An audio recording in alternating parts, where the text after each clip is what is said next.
Sementara untuk agen yang dikirim melaksanakan misi pembunuhan, sampai saat ini masih belum ditemukan dan bisa ditebak siapa orangnya. Ya, dialah Jason Bourne, di mana untuk mencegah Amerika perang dengan negara lain, Hasur akan mengkambing hitamkan Jason sebagai dalang di balik rencana pembunuhan, yang seolah-olah tidak terhubung dengan petinggi Amerika. Maka dari itu terkuaklah kenapa Jason terus dikejar-kejar oleh para polisi, di mana hal itu bermula ketika kemunculannya yang datang mengambil uang di bank swasta, dan tanpa Jason sadari ada seorang mata-mata yang melapor ke kantor pusat akan keberadaannya. Sehingga untuk menangkap Jason yang masih buronan, si Asur sampai mengerahkan tim IT, di mana mereka mampu meretas semua sistem keamanan serta kamera CCTV yang ada di seluruh dunia. Dan Mary yang sekarang dianggap telah membantu Jason malah ikut terseret akan pengejaran tersebut. Hingga di sana Asur meminta kepada pembunuh bayaran untuk segera menghabisi mereka. Di dalam perjalanan menuju Paris terlihat Jason yang kembali bertanya-tanya tentang sosok identitasnya, di mana dia curhat soal dirinya yang terkena amnesia dan dikejar-kejar polisi. Sampai pada akhirnya mereka singgah di rest area dengan langsung belak-belakan memperlihatkan koleksi paspornya dan identitas dari berbagai negara. Bahkan di sana Jason curhat tentang fungsi otaknya yang seolah-olah terlihat seperti pembunuh bayaran, di mana dia mampu memprediksi pergerakan seseorang serta kemampuan yang bisa mengingat hal sekecil apapun.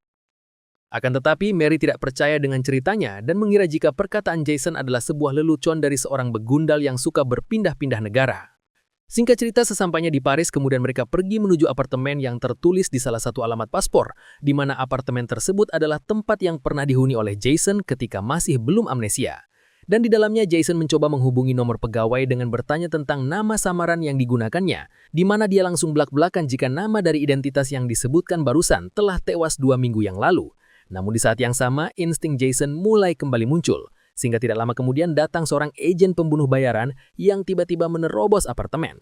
Di saat pertarungan itulah Mary kaget ketika melihat kemampuan Jason yang dengan mudah berhasil mengalahkan si agen pembunuh tanpa terluka. Akan tetapi yang membuat dia panik adalah saat melihat paspor dirinya dan Jason yang telah menjadi buronan internasional. Oleh sebab itu Jason langsung berusaha menenangkan Mary. Namun dikarenakan kurang fokus si agent yang lepas dari pengawasan, tiba-tiba bundir dengan loncat dari lantai atas. Yang setelah itu mereka bergegas pergi meninggalkan apartemen sebelum polisi datang mengepung tempat tersebut. Setibanya di luar, Jason bergegas menaruh tas yang berisi uang di salah satu loker kereta api, yang entah maksud serta tujuannya apa, tapi yang jelas dia akan kembali mengambil tas tersebut setelah berhasil kabur dari kejaran para polisi.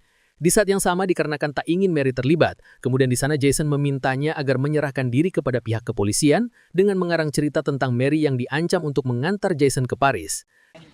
You gotta go to the cops right now. You gotta go before this gets any worse.